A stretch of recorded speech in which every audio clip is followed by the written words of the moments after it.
Welcome to video lecture on module 3 solution of 1D bar element. In this particular module I am going to discuss about 5 different types of problems. Elimination approach and penalty approach. These are related to boundary conditions and load acting on the body. Usually there will be 3 types of loads acting on the body: point load, body force and traction. But however, most of the problems are focused on point load.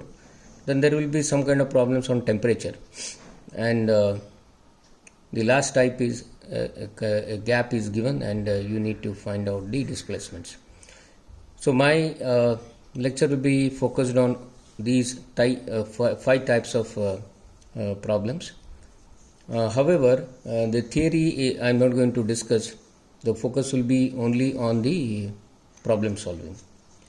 Wherever required, little explanation will be given for the theory. Let me start with the first problem. The first problem, it talks about a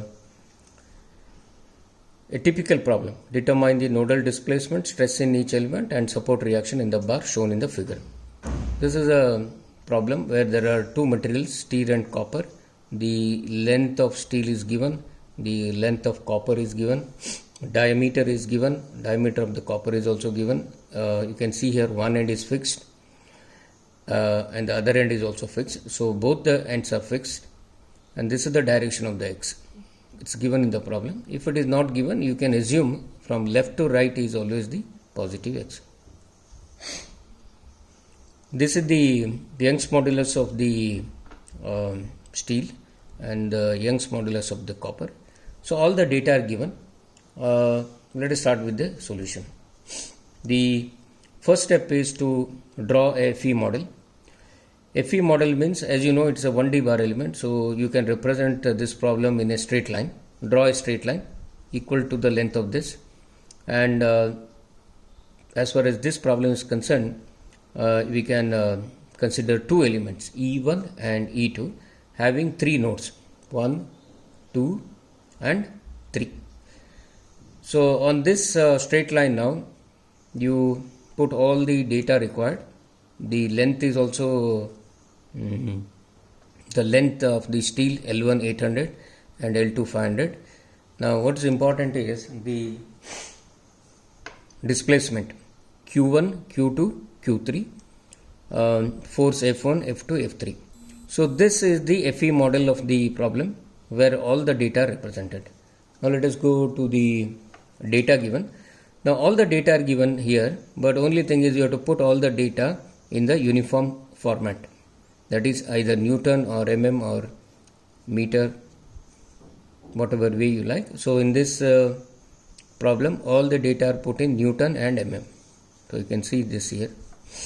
Now to start with the element stiffness matrix. So this is the first and the foremost step in all the 1D bar elements. So the general formula is given: Ke is equal to Ae by EELE, 1 minus 1 minus 1 1. So this is the element stiffness matrix. The this derivation is already done in the module 2.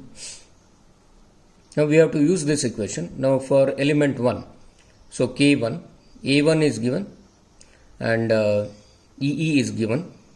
Okay, that is E of the steel, 2 into 10 raised to 5. The length is given. So this is the K1 matrix. Now if you simplify this, you will get K1 as 10 raised to 5 into 7.08 and all other elements. So for the sake of convenience, we will represent this as 1 2 1 2 because element 1 has nodes 1 and 2. I will tell you, elaborate why it is so. Now element 2, again same thing, same formula you use, put all the details and you get 10 raised to 5, 2.513 minus 2.513. Now 2 3 2 3 because the element 2 has elements 2 and 3. Now next step is the finding the global stiffness matrix. Now the global stiffness matrix, as you know, it is nothing but the algebraic addition of two matrices. So Koi is equal to K1 plus K2 because there are only 2 elements here. If there are 3 elements, you will have K3 added to it. So K1, K2. Now let me just tell you about the types of elements you get. Now this is a stiffness matrix which has got the 3 nodes. So the size of the K matrix is going to be 3 by 3. Now you can see here K11 is the first matrix, K11 is the first element, K12 is the second one. So like this. So you should know the position of all the elements in the matrices. This will help you in the getting the global stiffness matrix. Now if you do this, now K1 and K2, add them together. Now what will be this element? This is 1, 2. Now 1, 2, if you look at it, is 7.08. So like that you go to 1, 2. This is 1, 1, sorry. And this is 1, 2. The 1, 2 is minus 7.068. You can see here. This is 1, 2 element. And 1, 3, there is no element like 1, 3. So it is 0. Now go to next one, 2, 1. If you look at it, this is 2, 1. So it is minus 7.068. Now this is the only where addition happens because there will be a lapping of these two matrices. If you look at it, this is 2, 2. What is 2, 2? This is 2, 2. 7.068. Now 2, 2, 2.513. So add them together and put it here. Now the next is 2, 3. Okay. So 2, 3 minus 2.51. So like that 3, 1, 3, 2 and 3, 3. So there is no overlapping. Only this elements there is overlapping. So we have to add them together. If you add them together, this is the matrix what we get. Now if you look at it, now you can check the general property of the stiffness matrix here. Stiffness matrix has got a size of n by n, where n is the number of nodes in the problem. So in this problem there are 3 nodes. So the size of the global stiffness matrix is 3 by 3, and you can see all the main diagonal elements are positive, and also the it is a symmetric matrix. You can see here it follows the rules of symmetry. So that is the K matrix. Now let us go for global nodal displacement vector. So you can see here Q is equal to Q1, Q2, Q3. This is general. Global load vector F is equal to F1, F2, F3.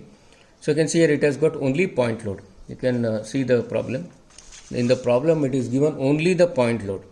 So we have to consider only the point load here. Point load. So F1, F2, F3, 0, 10 raised to 5 and 0. So this is the global load vector. Now let us talk about the equilibrium condition. The equilibrium condition, if you look at it, the equation is given by K into Q is equal to F. This is the equilibrium equation. And now we'll substitute what is K we have already obtained, and Q matrix is already obtained, F matrix is already obtained. This is the most important step in all the problems. K into Q is equal to F. So we got it. Now this is a problem where it is asked to solve the problem using elimination method. Now let us understand what is an elimination method. Now note that elimination method applies to boundary conditions. So what is the elimination method?